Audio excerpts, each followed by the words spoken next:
bem, irmãos, vamos então para a nossa última última lição da nossa revista, amém? Vamos para a última lição da nossa revista, e a última lição, ela está aqui, exatamente, é o estudo número 11. Eu quero aproveitar, enquanto os irmãos estão abrindo a revista na página 81, abraços a todos os irmãos Eleus, a paz do Senhor, Elza, a paz do Senhor, a minha esposa, a minha irmã, Éber, a paz do Senhor, ok? Nonata, a paz do Senhor, Nonata, Deus te abençoe. Gleide, a paz do Senhor, com certeza junto da Adriana deve estar o Elias, e talvez os meninos, Ruth, a paz do Senhor, Catius, a paz do Senhor, e todos os demais irmãos que estão entrando. Nayara, a paz do Senhor, Deus te abençoe, minha filha, como sempre, muito obrigado pela sua voz disponível à obra do Senhor Jesus. Amém? Amados, vamos então abrir na página 81 da sua revista. O título é Ele Conserva Todas as Coisas, tá bom? Amados, nós aprendemos na última lição exatamente o quê? Bem, nossa última lição, as 4 últimas lições foram sobre a criação, E nós aprendemos sobre o Deus Criador que nós servimos, o Deus Todo-Poderoso, Criador dos céus e Criador da terra. Nós aprendemos.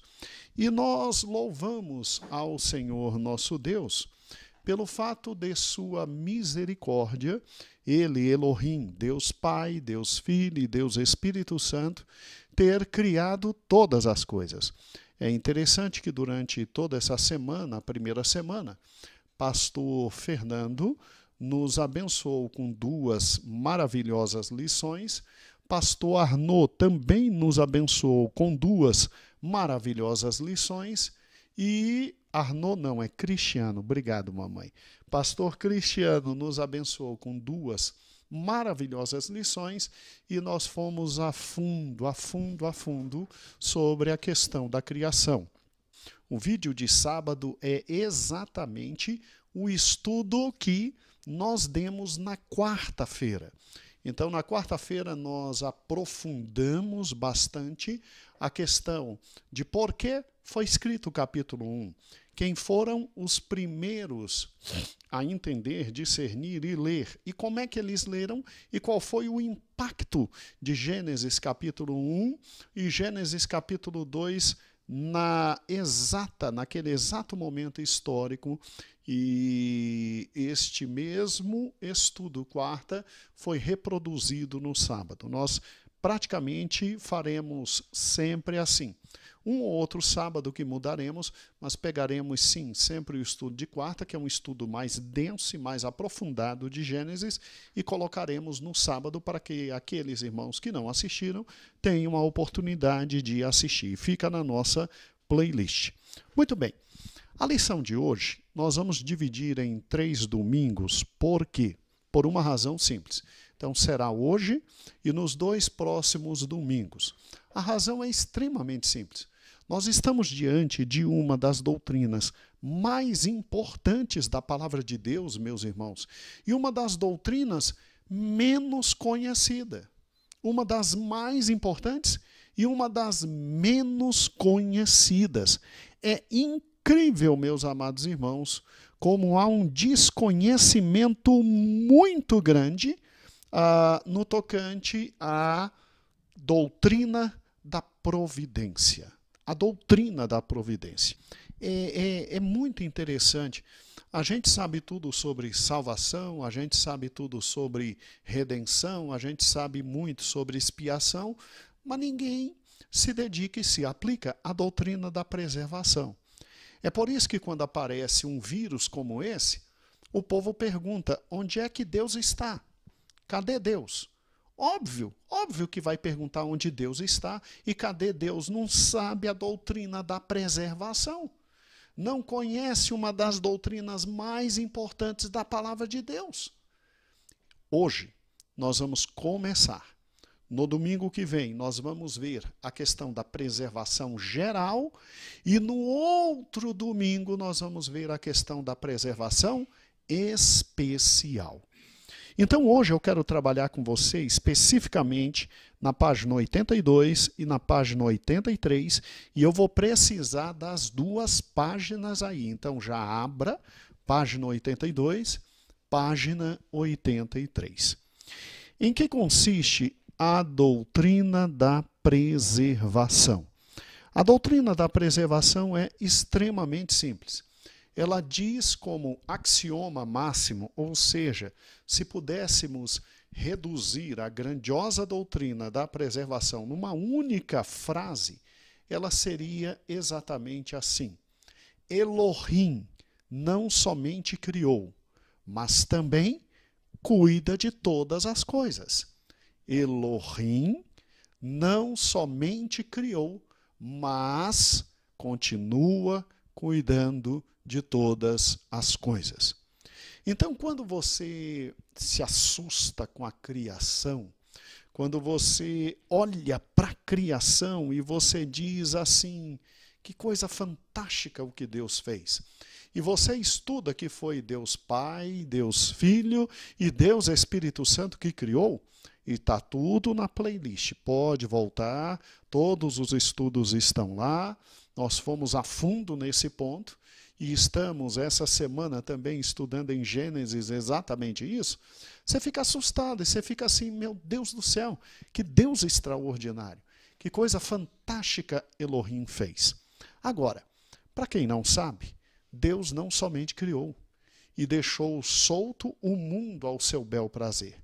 Deus, depois de criar, ele continua cuidando, protegendo, olhando e determinando todas as coisas. É por isso que eu quero que você abra agora, por gentileza,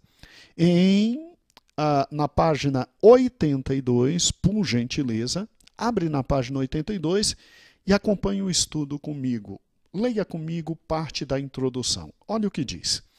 Amados, o mesmo Deus que cria é também o Deus que preserva e conserva todas as coisas. Ele provê para a sua criação. Alguns pensam, em razão de todas as dificuldades e catástrofes, que o mundo estaria solto e abandonado.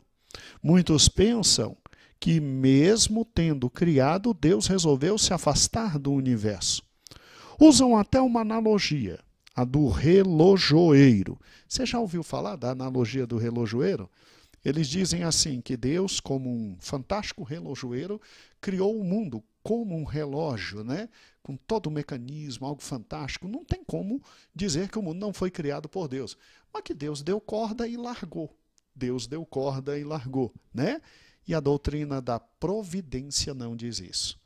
A doutrina da providência diz o contrário.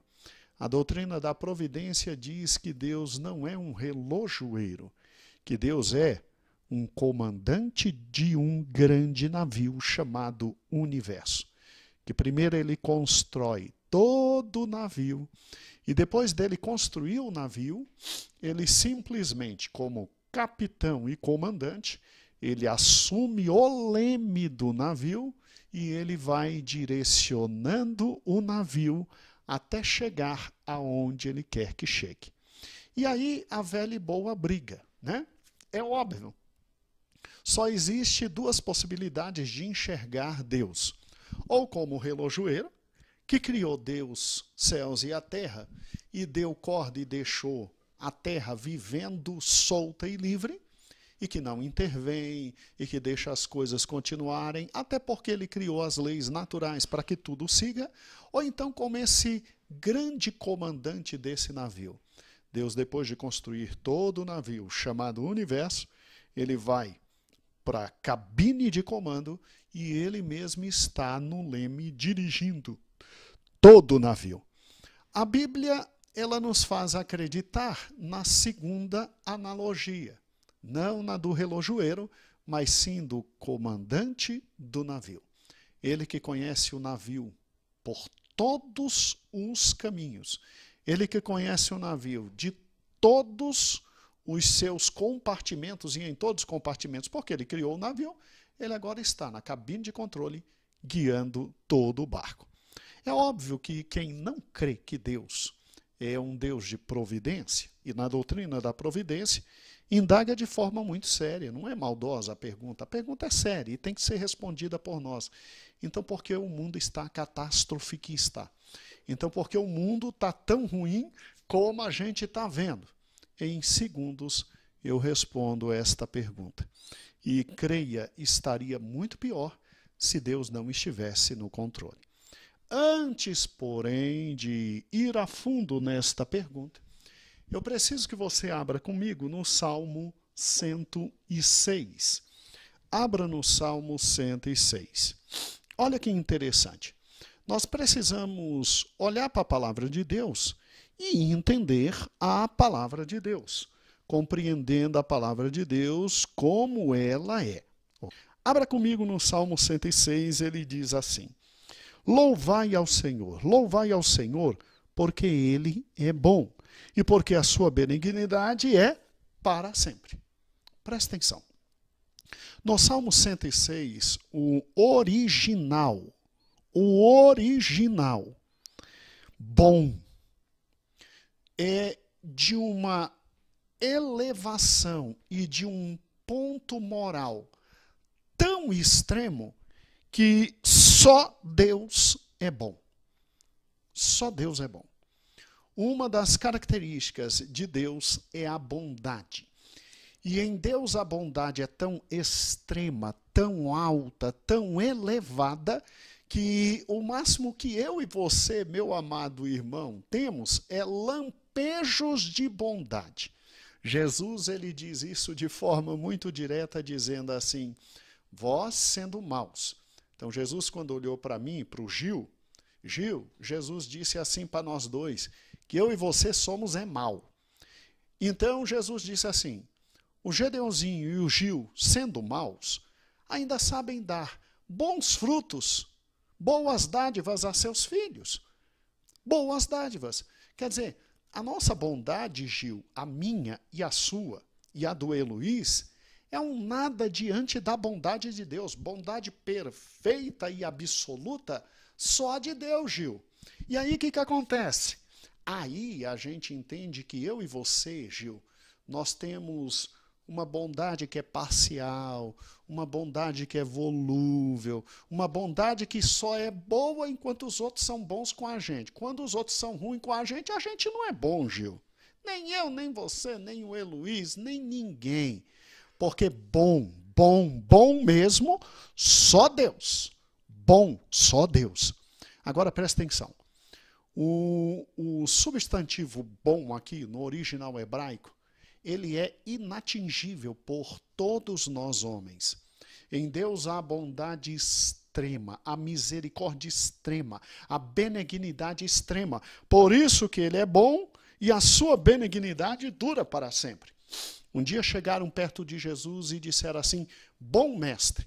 Aí Jesus, naquele jeito amoroso dele, ele olha para o indivíduo, vê o coração do indivíduo, vê que é um malandro que está perto dele e diz: só há um bom que é Deus, o Pai. E aí já botou o cara no centro, né? Já deu a famosa coiçada divina, né?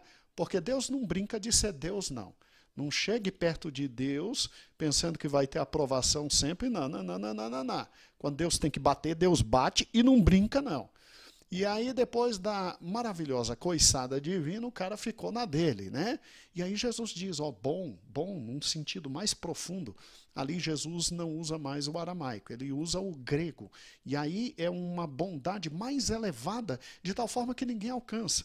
E aí raciocine comigo. O Salmo 106, ao dizer isso, e é inclusive o nosso texto áureo, ele nos faz entender algo.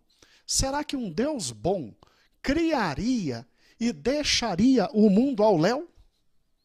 Será que um Deus bom criaria e deixaria o mundo à sua própria sorte?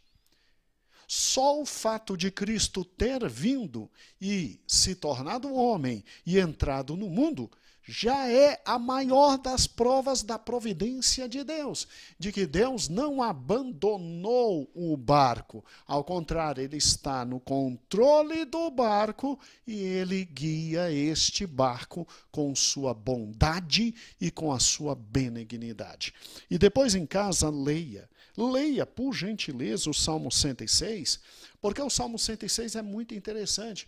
Aí o grande escritor do Salmo 106, ele diz exatamente o seguinte, que mesmo diante dos erros de Israel, mesmo diante da flagrante vida espiritual caída de Israel, mesmo diante da maldade de Israel, Deus continua sendo bom e continua sendo eterno no tocante à sua benignidade. Ele mesmo diante de um povo que reclamava, ele abre o mar vermelho. Mesmo diante de um povo que reclamava, ele simplesmente dá comida, ele dá água, ele protege. Mesmo diante de um povo que reclamava, ele simplesmente ainda concede vitória contra os inimigos.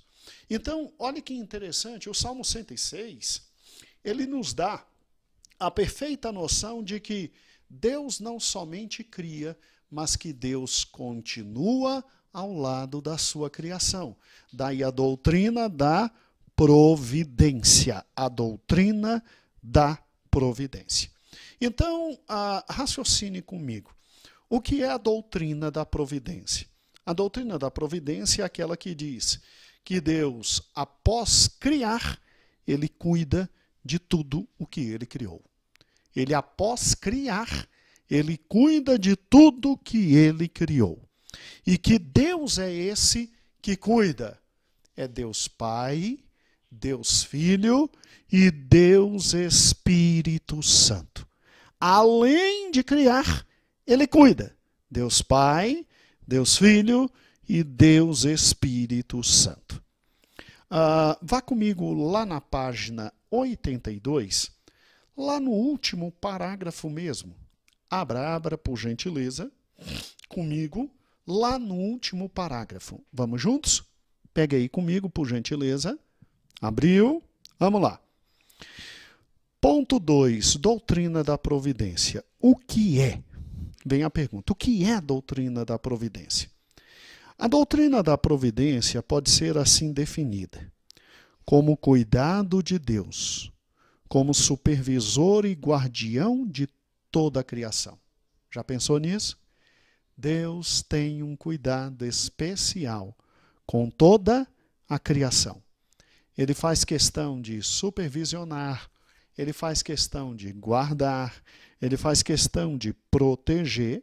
E olha que interessante, esta atividade é tão vital que Deus é, às vezes, denominado, aí eu quero fazer o segundo pedido de perdão, aqui em cima, na página 83, tinha que ter a palavrinha de. Tinha que ter a palavrinha de. Então, Deus é, às vezes, denominado de providência. Deus, às vezes, é denominado de providência.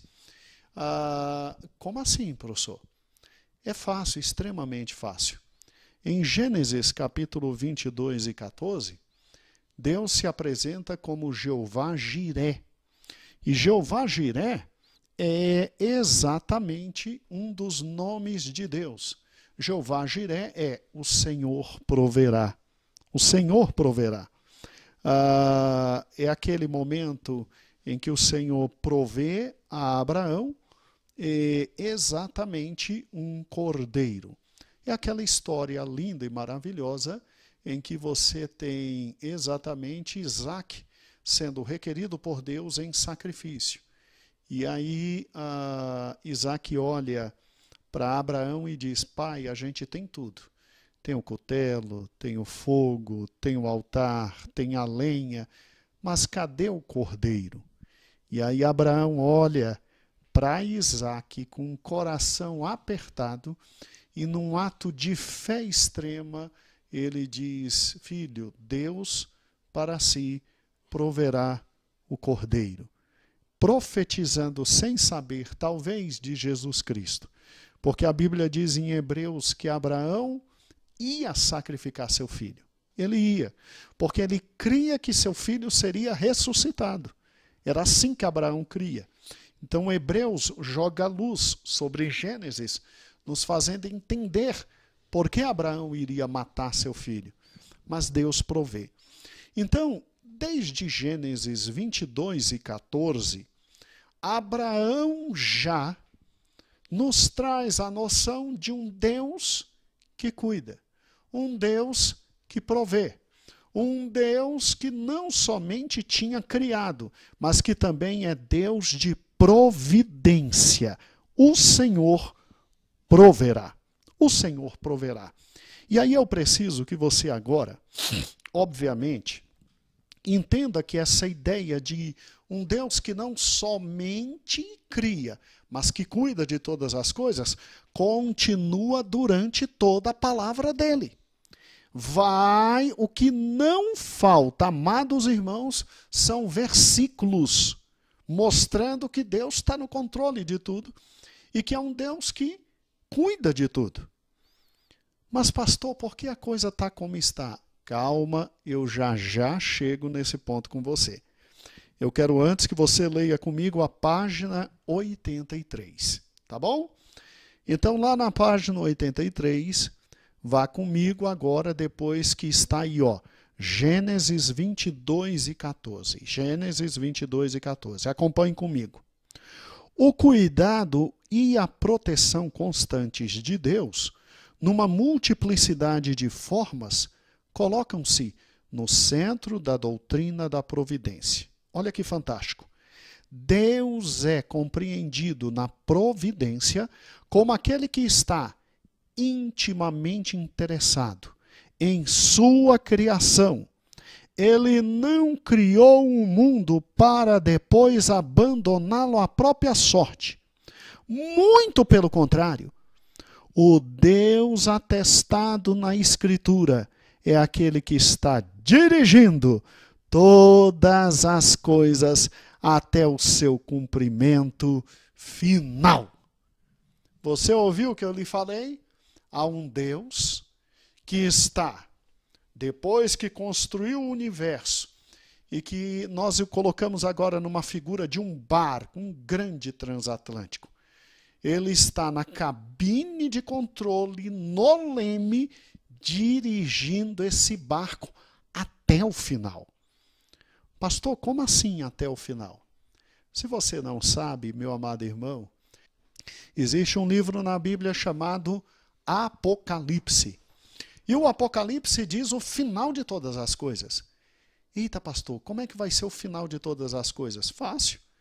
Pegue os três últimos estudos de Apocalipse.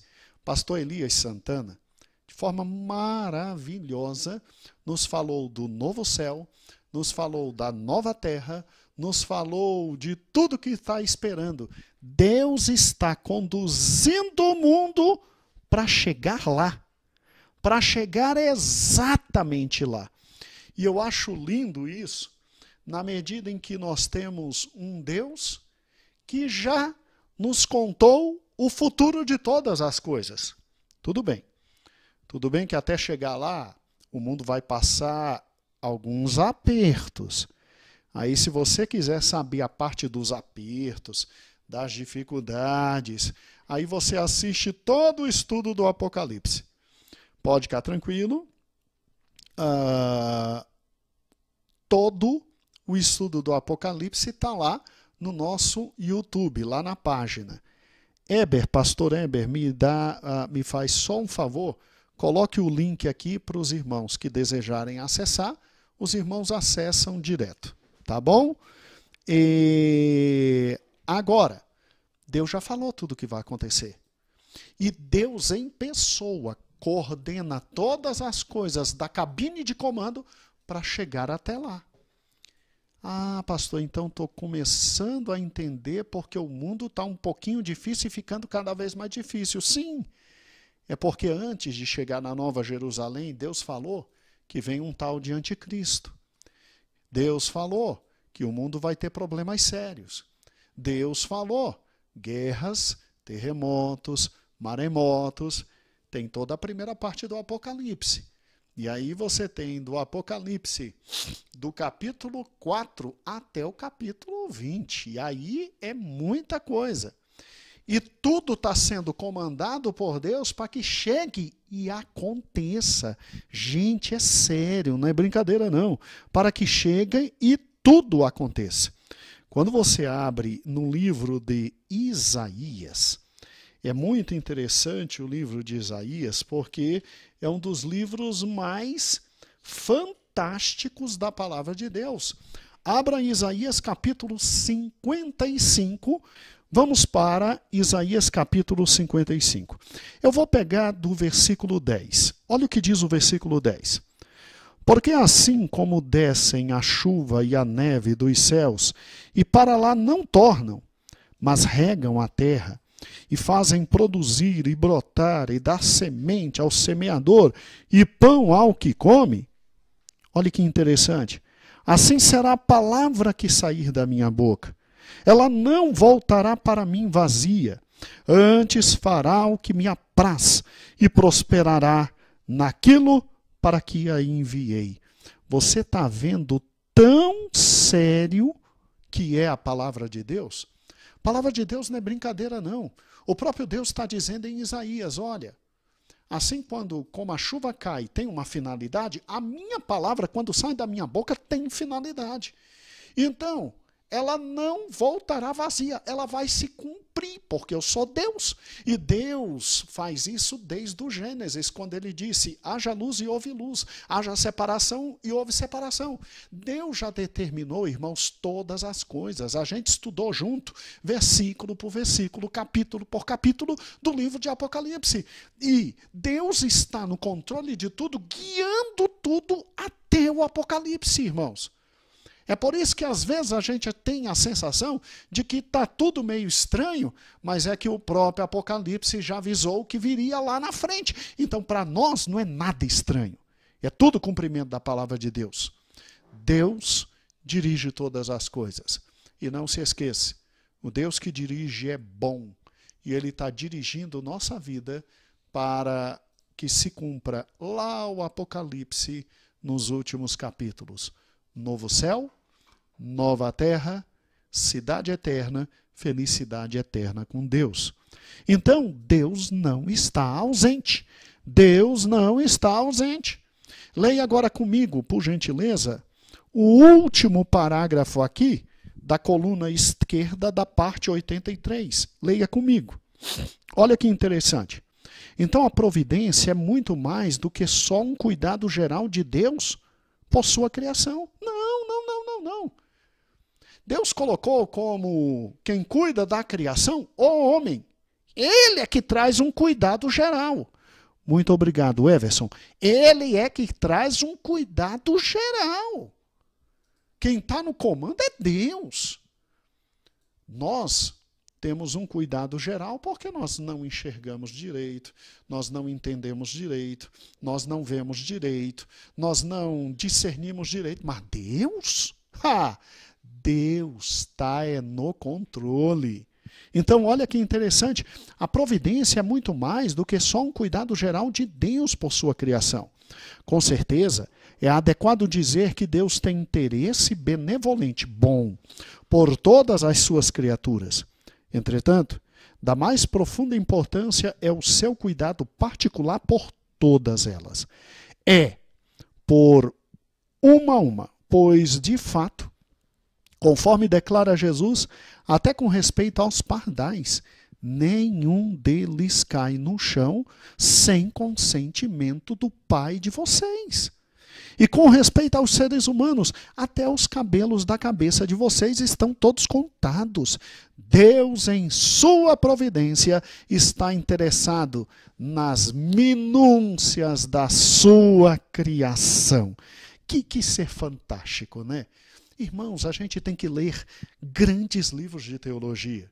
É por isso que eu pedi para o som colocar exatamente aqui.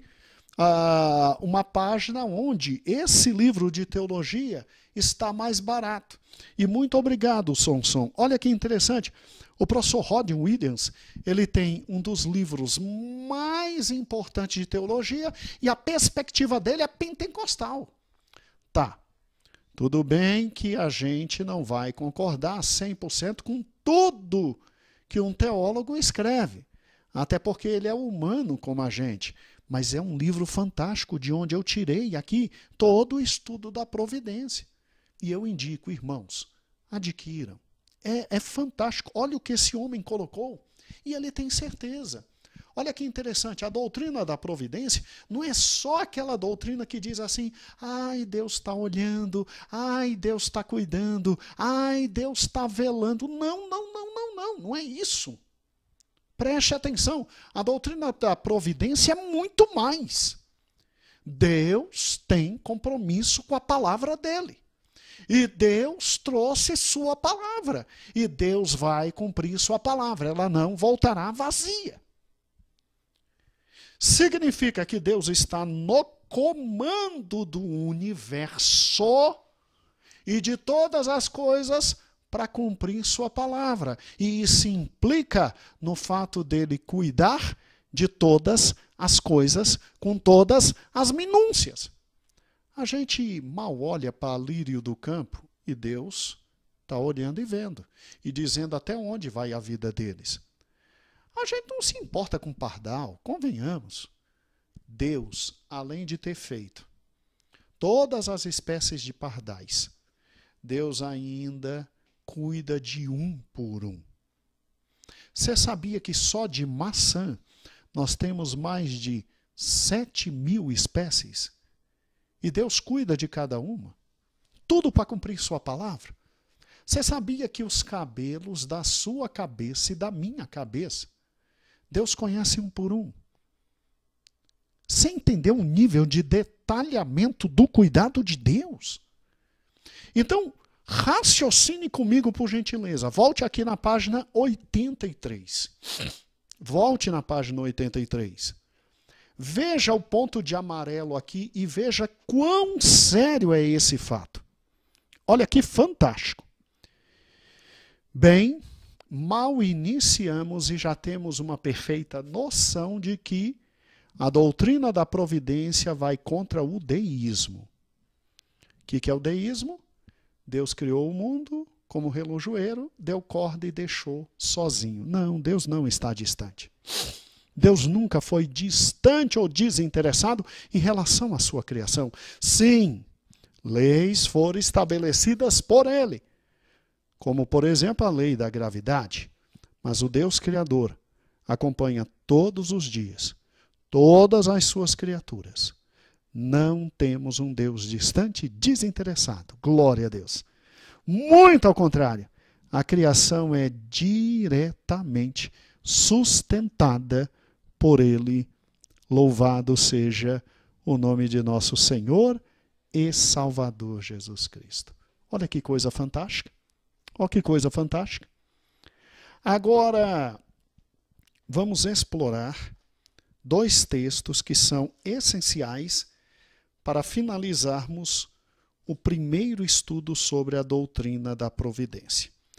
Abra comigo em Colossenses capítulo 1. Colossenses capítulo 1. Vamos juntos.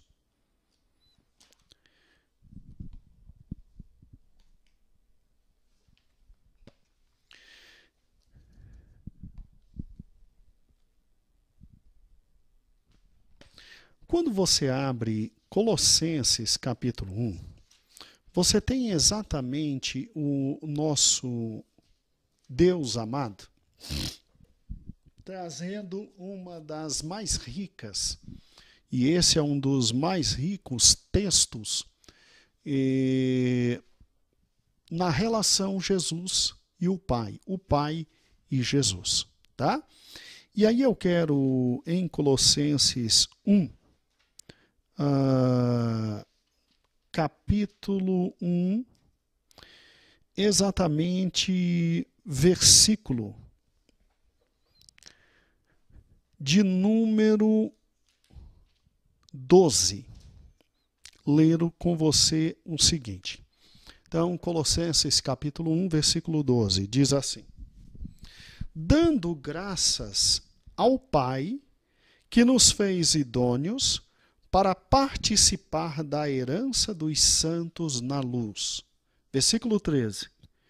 E nos tirou da potestade das trevas e nos transportou para o reino do seu Filho, reino de amor. Então veja que quando Cristo morre na cruz e alguém aceita Cristo como Salvador, o próprio Deus é Pai. O próprio Deus e Pai, o que ele faz? Ele pega a pessoa e tira a pessoa do reino das trevas e coloca no reino da luz, que é o reino de Cristo. Obrigado. Que é o reino de Cristo. Então veja que o próprio Deus é Pai, ele tem alegria de nos levar e nos conduzir na salvação. Quem nos salva não é só Jesus. Deus, o Pai, também participa da salvação. E Deus, o Pai, nos tira das trevas e nos coloca no reino de luz de Cristo. Aí o versículo 14 diz, agora de Cristo, em quem temos a redenção, pelo seu sangue, a saber, a remissão dos pecados. Aí falando de Cristo, 15 diz, o qual é a imagem do Deus invisível, o primogênito de toda a criação. Primogênito da criação não significa que ele foi o primeiro gerado, tá? Aqui, porque Cristo é eterno, irmãos, tá bom? Primogênito significa algo muito maior. Aquele que está colocado em primeiro lugar sobre toda a criação e que, como primogênito, em primeiro lugar na criação, comanda sobre tudo a criação, porque Cristo é eterno, tá? Cristo não tem começo, Cristo não tem fim. Tal como o Pai, Cristo é Deus, tá bom? Então, não pense que Cristo foi criado. Não pense nisso. Criado fui eu e você. Cristo é eterno, ele foi gerado pelo Pai. E gerado é uma coisa, criado é outra. Cristo é eterno, tá? Ele foi gerado pelo Pai. Criado? Criado fui eu e você. Agora, ele é o primogênito da criação, por quê? Porque a palavra primogênito aqui, no original grego, significa ele está sobre toda a criação. Porque o primogênito era sempre aquele que dominava todas as coisas quando da ausência do pai ou quando da morte do pai. Tá certo? Por isso que Deus, o Pai, entregou tudo para Cristo. Tá? Porque ele é o primogênito da criação. Mas ele não foi criado, ele foi gerado. Porque Cristo é eterno. Então, cuidado com alguns termos na Bíblia.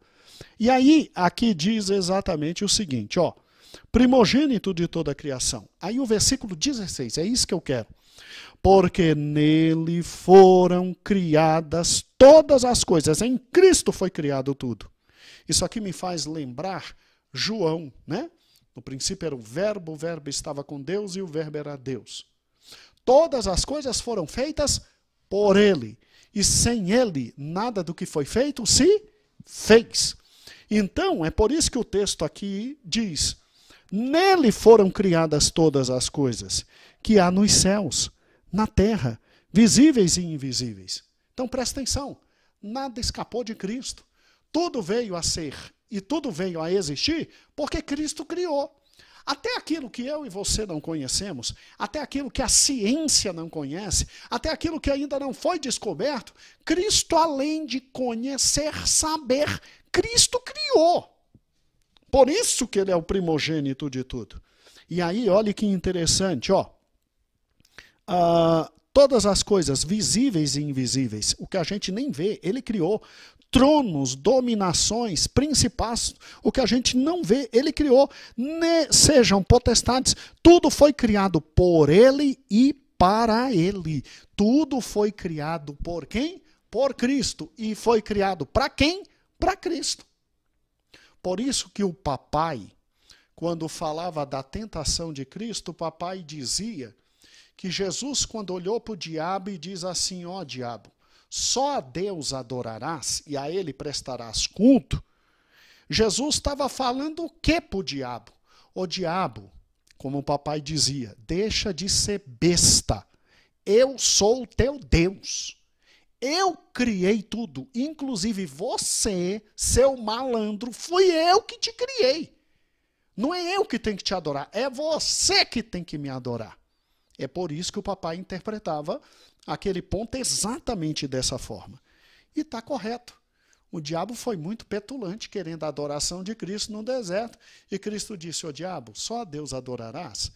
E Cristo ali não estava falando só de Deus Pai, não. Cristo estava dizendo, eu sou Deus. Eu sou Deus. E quem tem que ser adorado aqui não é você, sou eu. E olha que interessante. Versículo 17, que é o que eu mais quero agora. E ele, Cristo, ele é antes de todas as coisas, e todas as coisas subsistem por ele. Então, Cristo é antes de tudo, porque ele é eterno. Não há nada que exista que não tenha vindo de quem? De Cristo, porque ele é eterno. E ele fez tudo, e ele é antes de tudo. Agora, olha o que está aqui no 17. Todas as coisas subsistem por ele. Todas as coisas só existem, continuam existindo, porque ele é que permite. Irmãos, escute, não tem um único fato, não tem um único ser no universo que exista sem Cristo ter criado. E só continua existindo porque Cristo permite. Então você está entendendo que Cristo não é um relojoeiro, que Cristo é um comandante do navio, e ele, depois de ter feito o universo e todo o navio, é ele que está aqui no comando dizendo quem continua existindo e quem não continua existindo. E daí, quem não conhece a doutrina da providência, fica num momento histórico como esse perguntando, onde é que está Deus? Deus está onde sempre esteve, comandando o universo. Comandando o universo. Agora, porque ele permitiu o coronavírus. Aí, irmãos, nós só vamos conseguir responder essa pergunta daqui a 5, 10 anos, depois que passar o coronavírus. Aí a gente vai entender lá na frente o que ele está fazendo agora. Você está entendendo? A gente tem uma pálida ideia de por que ele está permitindo. Pálida. Compreensão completa é lá na frente. Absolutamente lá na frente. Talvez nossos trisnetos, tetranetos, poderão entender melhor esse tempo. Tal como hoje nós olhamos e entendemos o porquê da peste negra, da peste bubônica, uma na Idade Média, outra na Idade Moderna, tá? Mas ninguém se preocupe, não. Todas as coisas só subsistem por ele, tá? E onde é que ele está, pastor? Onde é que ele está? Foi por isso que nós botamos aqui Hebreus 1 e 3. Olhe aonde ele está. Hebreus 1 e 3. Também está aqui na sua revista. Hebreus 1 e 1 diz assim, havendo Deus outrora falado aos pais pelos profetas nesses últimos dias, nos falou por Jesus Cristo, o qual é a imagem e resplendor da glória. E aí Hebreus 1 e 3 diz assim, o qual, sendo o resplendor da sua glória, da glória de Deus, e a expressa imagem da sua pessoa, quem olhava para Cristo estava olhando para Deus. E olha que interessante, sustentando todas as coisas pela palavra do seu poder. Ele sustenta todas as coisas. Aqui é tudo. O original grego aqui significa tudo. Deus não é um Deus distante, ele sustenta tudo pela palavra do seu poder. havendo feito por si mesmo a purificação dos nossos pecados, assentou-se à destra da majestade nas alturas. Escute, onde está Cristo que comanda tudo? Na cabine de comando do universo. E onde é a cabine de comando do universo? A cabine de comando é o trono dele. Deus Pai tem um trono, na cabine de comando do universo. Cristo tem um trono à direita, à destra, à direita. Cristo tem o seu trono e ele senta ali. Inclusive, diante do trono de Deus Pai, um dia nós, igreja, nos ajoelharemos e bendiremos o nome de Deus, o Pai. E colocaremos as nossas coroas e depois bendiremos a Cristo e colocaremos nossa coroa. Se lembra de Apocalipse 4? É exatamente isso. Agora preste atenção. Ele está sentado no seu trono, à destra de Deus Pai. E agora escute por gentileza o que eu vou te falar. Ele se assentou no trono. E aí nós vamos entender porque ele teve que mandar o Espírito Santo, porque ele teve que enviar o Espírito Santo. Por que Cristo teve que voltar para os céus? Porque ele tem que estar na cabine de controle. Quando ele sobe aos céus, ele diz para os seus discípulos: todo poder me é dado nos céus e na terra. O que significa isso? Significa que não tem ninguém mais poderoso que nosso Senhor e Salvador Jesus Cristo. Significa que todo o poder está com ele. E ele está sentado no seu trono. E de lá, ele sustenta todas as coisas. Junte os textos. Tudo foi feito por ele, para ele, e nada do que foi feito sem ele se fez. Segundo, tudo é conservado por ele. Então, do trono dele, ele vê todas as coisas. Ele entende todas as coisas. Ele controla todas as coisas. Se for da vontade dele, hoje ainda, eu parto para o céu. Se for da vontade dele, eu continuo mais alguns dias aqui na face da terra. A mesma coisa com você, meu irmão. Meu irmão, presta atenção, a gente não está na mão do coronavírus. A gente não está na mão de ditadores. A gente não está na mão de ninguém. É por isso que os nossos irmãos no primeiro século, entendendo tudo isso, eles iam para as arenas morrer e morriam felizes. É por isso que Nero não entendia como é que um cristão amarrado, tocando fogo, sendo o poste público de Roma, cantava. Queimando, cantava. Sabe por quê? Porque o cristão sabia que o seu Cristo estava no domínio de todas as coisas. E não são os detalhes da existência que nos tirará essa certeza. Compreenda uma coisa.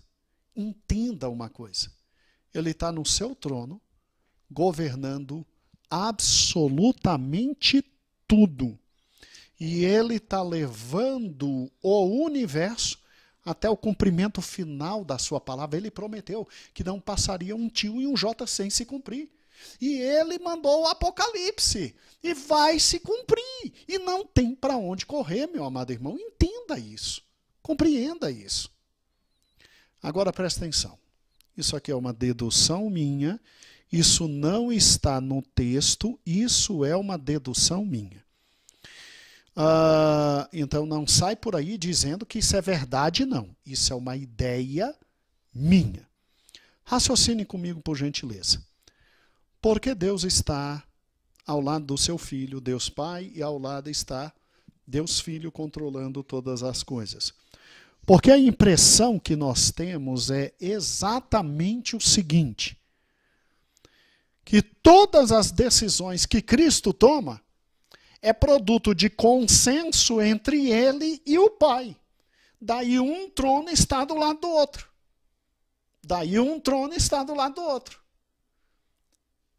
Você entendeu que quando se diz façamos o homem, estava Deus Pai, Deus Filho e Deus Espírito Santo? conservemos o homem deve também existir. Não está escrito na Bíblia, mas deve existir. Porque Cristo do seu trono controla todas as coisas e nada está passando despercebido diante dele. Agora, escute, do lado dele está Deus o Pai. E eu creio, a Bíblia não diz, sou eu que creio. E eu creio nisso porque desde o Gênesis eles conversam, eles dialogam, eles trocam ideias, eles fazem tudo juntos. Olha que interessante. O mesmo Deus que diz, façamos o homem, deve agora, junto a Deus Pai, dizer, conservemos. Eu creio que nenhuma decisão de Cristo é tomada sem conversar com o Pai, sem ter diálogo com o Pai. Daí a proximidade dos dois tronos. Pastor, e onde está o Espírito? O Espírito, ele está conosco. O Espírito, ele está aqui, ele é o nosso Consolador. Ele não tem um trono no céu, como Cristo e o Pai. Ele está aqui na terra, trabalhando na nossa vida. E é óbvio que, como onipresente, que é o Espírito, com certeza todos os diálogos de Deus Pai e Deus Filho também contam com a presença de Deus Espírito Santo. E eles entram em acordo. E eles simplesmente fazem tudo e o Espírito aqui pratica tudo o que tem que praticar. É muito simples, não há problemas quanto a isso. Eles três fazem tudo de acordo com a vontade deles desde antes da fundação do mundo. Antes da fundação do mundo.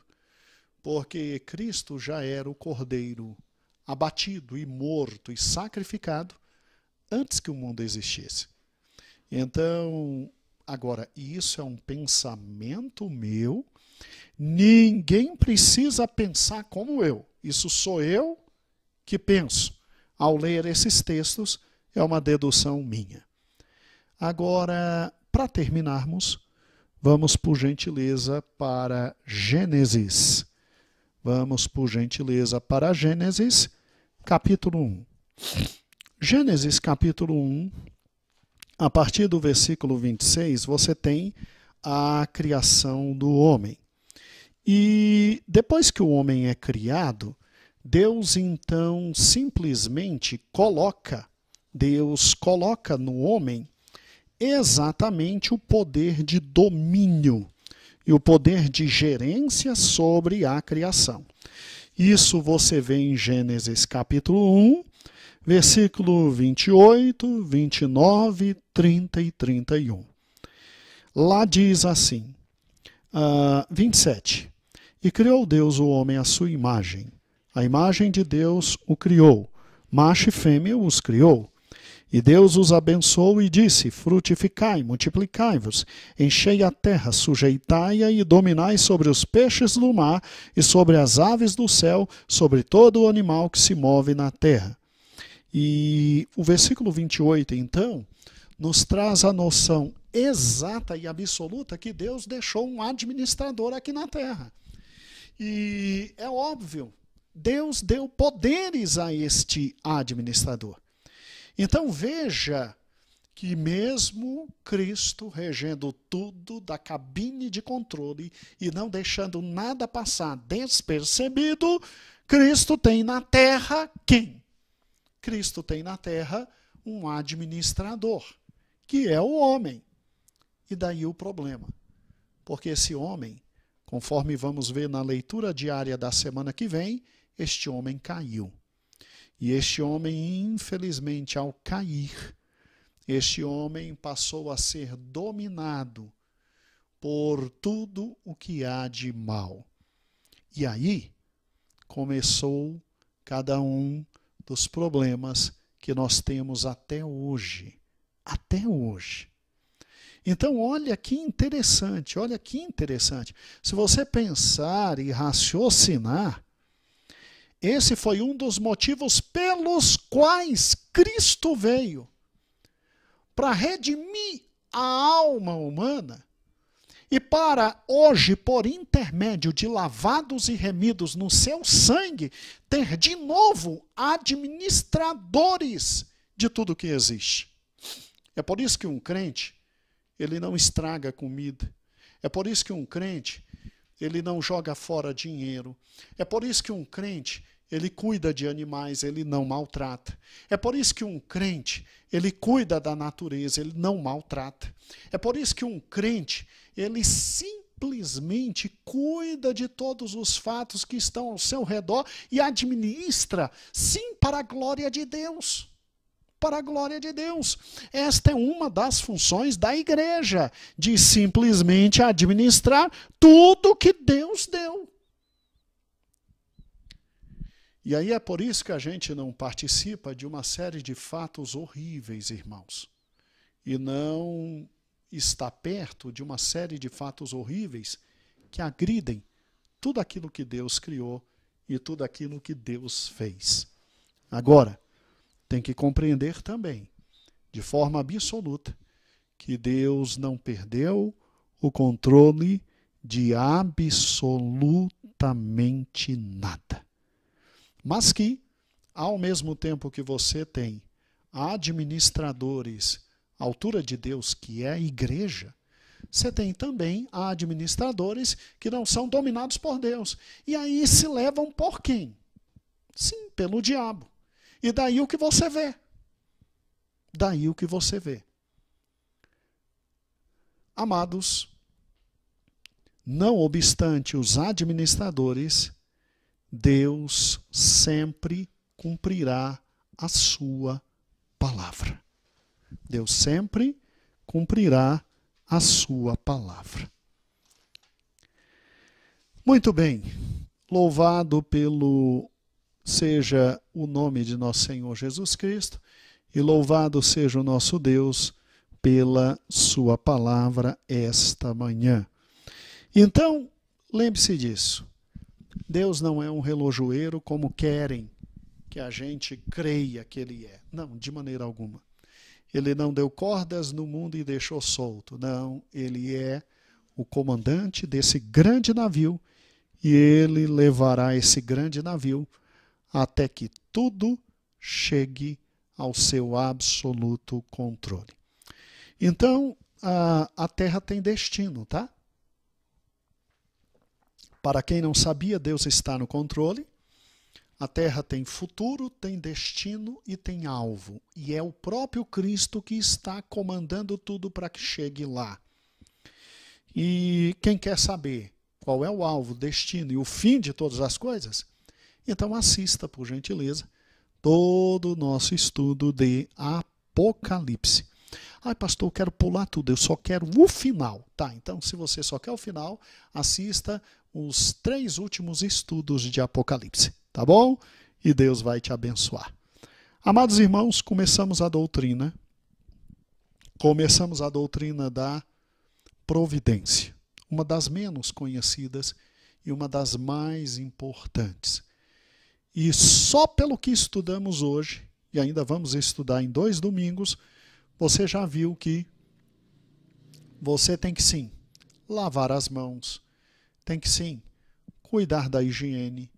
Se possível for, fique em casa. Se tiver que sair para trabalhar, saia e trabalhe. Mas confie, crente tem a sua vida controlada por Deus. Mais do que todos. Deus controla a vida de todos. Mas o crente não morre de véspera. Lembre-se disso. Crente não é peru. Crente não morre de véspera. A gente só vai para o céu quando Deus determinar. Nas mãos dele está a nossa vida.